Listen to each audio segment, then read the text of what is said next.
스가랴 9장 16에서 17절 말씀입니다. 네, 스가랴 9장 16에서 17. 이날에 그들의 하나님 여호와께서 그들을 자기 백성의 양떼 같이 구원하시리니 그들이 왕관의 보석같이 여호와의 땅에 빛나리로다. 그의 형통함과 그의 아름다움이 어찌 그리 큰지 곡식은 청년을 새 포도주는 처녀를 강건하게 하리라. 아멘. 예, 제목은 하나님의 보석 같은 백성입니다. 예, 첫째, 하나님의 백성은 보석과 같다. 보석은 뭐예요? 굉장히 가치 있는 거죠. 보석. 사람들이 다 보석을 좋아해요. 스가랴 9장은 이스라엘의 회복과 하나님의 구원을 선포하는 귀한 말씀입니다. 16절에서 하나님은 자기 백성을 왕관의 보석이라고 부릅니다. 뭐라고 불러요?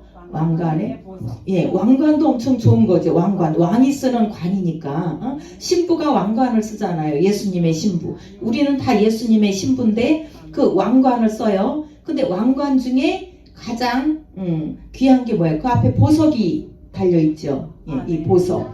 우리 하나님은 우리를 왕관의 보석이라고 부른답니다. 예, 이 말씀을 얼마나 들을 때 이렇게 힘이 나죠. 이야, 우리를 이렇게 귀한 존재로 보시는구나. 왕관의 보석입니다. 보석은 귀하고 아름다운 존재입니다. 그냥 돌멩이가 아니라 다듬고 정련하고 또 빛을 내고 반짝반짝 이런 존재가 보석입니다. 우리도 처음부터 보석은 아니었어요. 우리는 그냥 그 DNA가 그 아담의 DNA를 받아가지고 죄인의 그 죄악된 곳에 있는 자들이죠. 어둠의 그 마귀의 자식이었어요. 근데 하나님은 우리를 택했어. 일방적으로. 네가 나를 택한 게 아니고 내가 너를 지명하여 불렀나니. 그 전부터 모태의 그 이전부터도 우리를 지명해서 불렀대. 선택을 우리는 당한 거예요. 얼마나 그것만 생각해도 감사하죠. 선택하시고 또 다듬어 주셨어. 이 그 보석 중에 그 다이아몬드가 그냥 원석이면은 그렇게 가치가 없는데 그거를 아주 장인들이 몇 번 250번 이상을 이렇게 그 면을 다 깎아서 세공을 해요. 그러면 제일 가치 있는 그 보석이 되는 거죠. 그래서 결혼할 때도 반지로 만들고 또 귀한 분들이 또 왕관에도 다이아몬드를 받고 막 너무 가치가 좋은 거예요. 이렇게 다듬어 주셔 우리를. 그래서 우리는 그분의 귀한 보석 같은 백성이 되었습니다. 예수님의 보혈로 구원받아서 하나님의 귀한 자녀가 되었는데 우리는 이제 세상 가운데 빛을 발하는 존재가 된 것입니다. 예, 둘째, 하나님의 형통함은 아주 크고 놀랍습니다. 17절에서 하나님은 그의 형통함이 어찌 그리 큰지요 하고 선언하십니다. 하나님이 주시는 축복과 번영은 사람의 생각을 초월합니다. 네, 하나님 생각은 우리 생각과 다르다고 했어요. 하나님 생각은 우리보다 저 높다 그래서 우리의 생각이 땅이면 하나님 생각은 하늘이다. 이렇게 땅과 하늘만큼의 차이가 있다는 거죠. 단순히 이런 물질적인 복을 넘어서 하나님과의 깊은 교제 속에서 누리는 평안과 기쁨이 있다는 것입니다.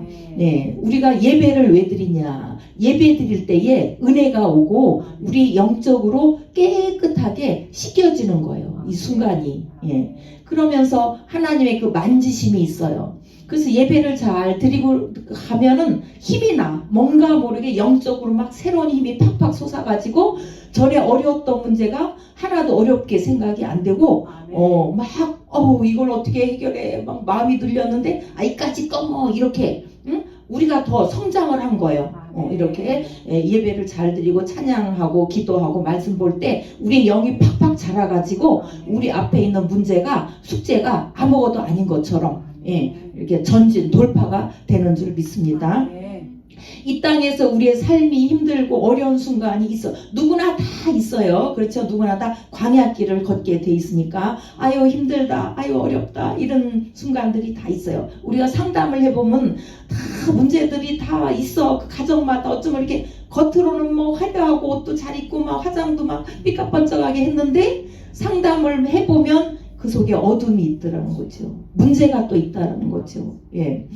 그러나 하나님께서는 우리를 풍성하게 해주신다는 것입니다. 곡식과 포도주가 청년과 처녀를 강건하게 한다, 힘나게 한다, 이런 말씀을 여기 주셨습니다.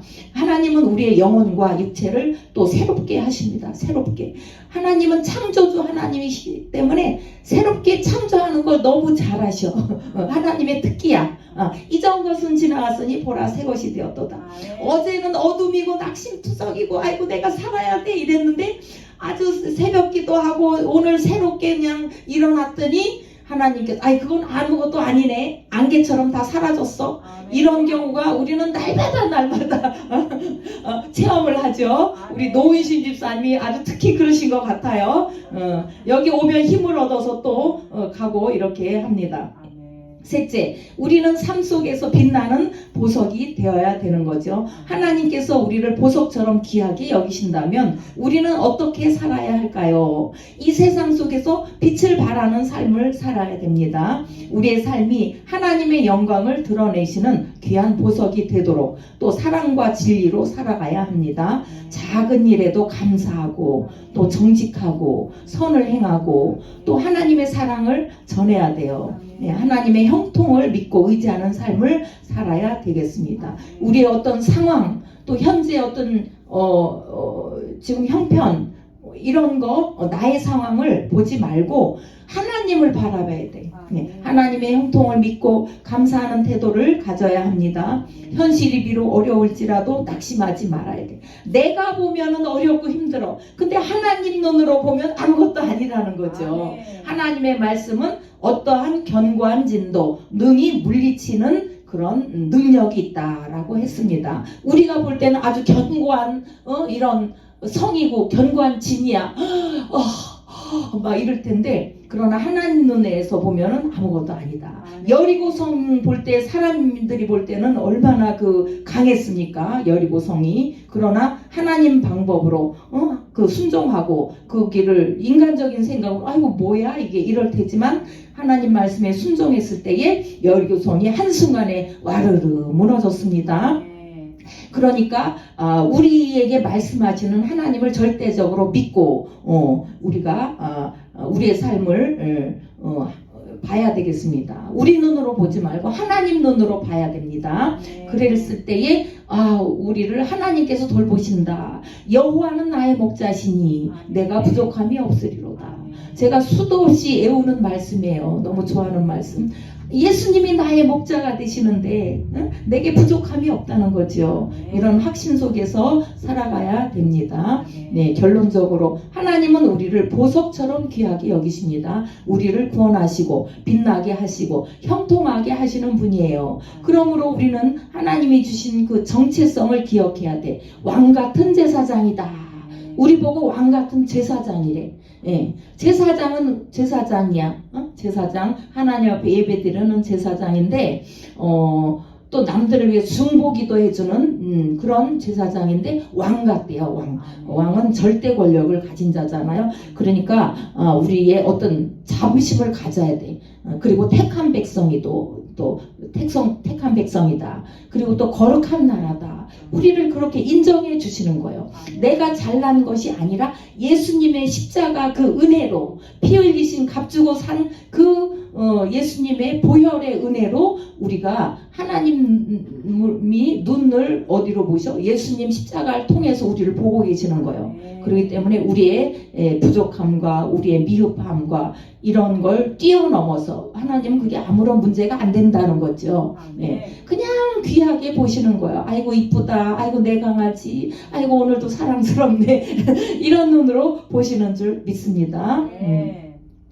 그래요. 세상 속에서 우리는 주님의 빛을 드러내는 삶을 살아야 돼요. 그러니까 우리가 빵긋빵긋 웃어야 돼. 남들이 볼 땐 아유 뭐 잘난 것도 없는데 이렇게 맨날 허허 웃고 사나 이런 정도로 아유 바보 아니야. 그래 우리는 세상적으로 보면 바보야. 그러나 하나님 눈으로 볼 때는 너무 보석인 거죠. 네, 기도합니다. 사랑하는 하나님, 우리를 보석처럼 귀하게 여기시고 구원해 주셔서 감사합니다. 우리의 삶이 하나님의 그 영광을 나타내는 빛이 되게 하시고 어떤 상황에서 환경에서도 주님의 형통을 믿으며 말씀으로 살아가게 하여 주시옵소서. 예수님의 이름으로 기도합니다. 아멘.